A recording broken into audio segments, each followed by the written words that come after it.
Ever wish you could just change someone's mind? In this explainer, we're going to dive into something called the Pygmalion Shackle. Sounds intense, right?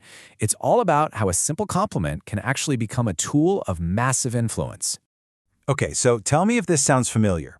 You're trying to get your point across, but it feels like you're just talking to a brick wall. Your boss shoots down your best ideas, maybe your friends keep bailing on plans. It's so frustrating. Well, what if the problem isn't what you're saying at all? So here's our plan for today.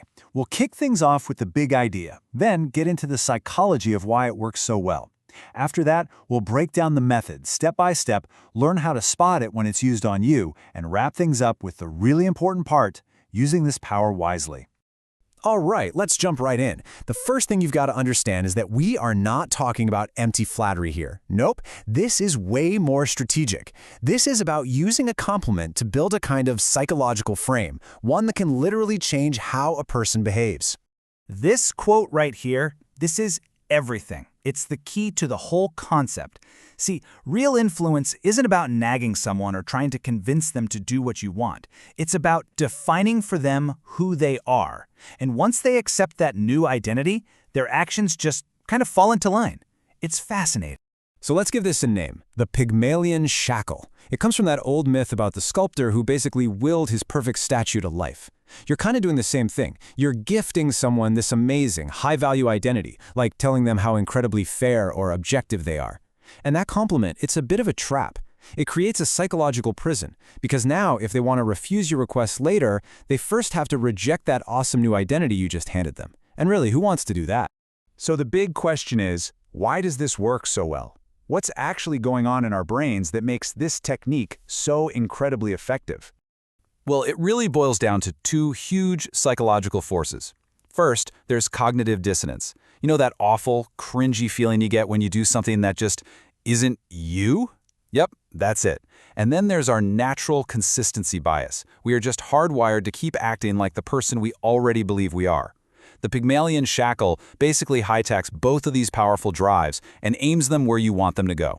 And here's the secret sauce. You're not just throwing out any old compliment. You are specifically targeting their aspirational self. You know, the ideal version of them that they secretly wish they were.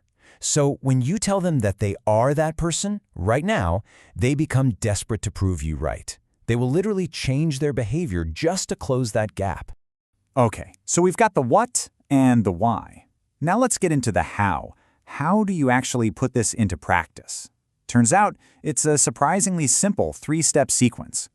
Step 1, the identity gift. You give them that high-value label. Something like, you're the kind of person who… Step 2, and listen, this is absolutely the most critical part. You pause. You have to let it sink in. Give them a moment to try on that new, flattering identity and decide they like how it feels. And then, and only then, do you go to step 3, the request, and you frame it to seem like the most natural thing in the world for this new them to do. So how do you pick the right label? Well, think of this as your cheat sheet. First, you have to diagnose the barrier they're putting up. Are they being stubborn? Then you gift them the identity of being open-minded. Are they being lazy or sloppy? You label them as detail-oriented. See what's happening? You're not attacking their negative trait, you're replacing it with its aspirational opposite. Now here's a pro-level script called the reputation defense. You say something like, I'm coming to you with this because everyone says you're the only one who can be truly objective. That little phrase everyone says is pure gold. It adds the heavy weight of social proof. Now for them to say no, they aren't just disappointing you, they're trashing a public reputation they just found out they have, but now desperately want to keep. Okay, this is some seriously powerful stuff. Which means we have to talk about what happens when someone tries to use it on you. So let's flip the script.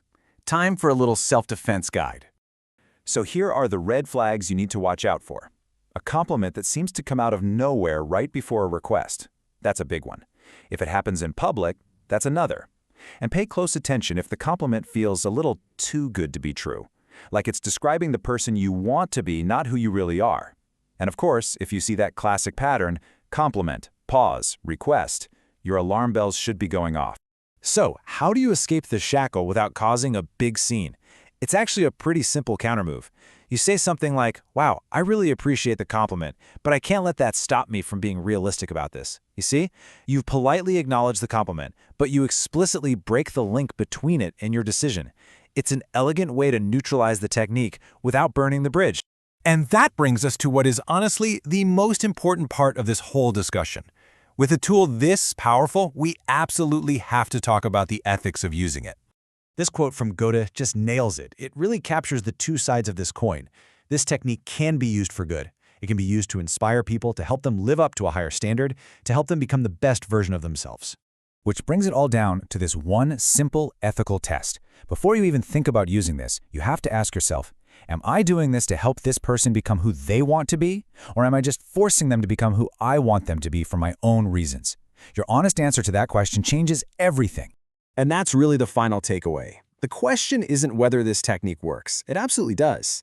The real question, the one I want to leave you with, is a personal one. Now that you understand how this power works, what are you going to do with it?